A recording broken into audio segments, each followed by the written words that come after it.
హోలీ పండుగను పురస్కరించుకొని నిజామాబాద్ కలెక్టర్ ఇలా త్రిపాఠి జిల్లా ప్రజలకు హోలీ పండుగ శుభాకాంక్షలు తెలియజేశారు.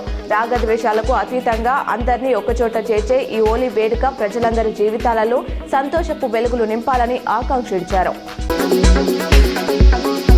సాలూరా మండలం ఉన్సా గ్రామంలో కామదహనాన్ని ఘనంగా నిర్వహించారు. సాంప్రదాయాల్లో భాగంగా మొదటి బేగరి కుటుంబస్తులు ఇంటికి గ్రామస్తులు డప్పు వాయిద్యాలతో వెళ్లి ప్రత్యేక పూజలు చేసి అగ్ని తీసుకువచ్చి గ్రామంలోని 3 చోట్ల కామదహనాన్ని నిర్వహించారు.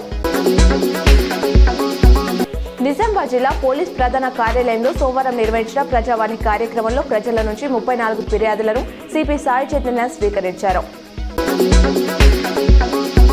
కేతు గ్రస్త చంద్రగ్రహణం సందర్భంగా బాసర జ్ఞాన సరస్వతి అమ్మవారి ఆలయాన్ని మంగళవారం మూసివేశారు. ఉదయం 7 గంటలకు అమ్మవార్లకు అభిషేకాలు, ప్రత్యేక పూజలు నిర్వహించిన అనంతరం ప్రధాన ఉప ఆలయాలను అర్చకులు ద్వారబంధనం చేశారు. సాయంత్రం 7 గంటలకు ఆలయ ద్వారాలు తెరిచి సప్రోక్షణ మహారతి నిర్వహిస్తామని ఏఈఓ తెలిపారు.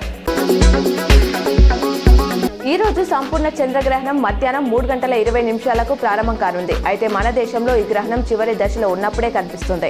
తెలుగు రాష్ట్రాల వారు సాయంత్రం 6:20 నుంచి 6:47 వరకు గ్రహణాన్ని చూడవచ్చు.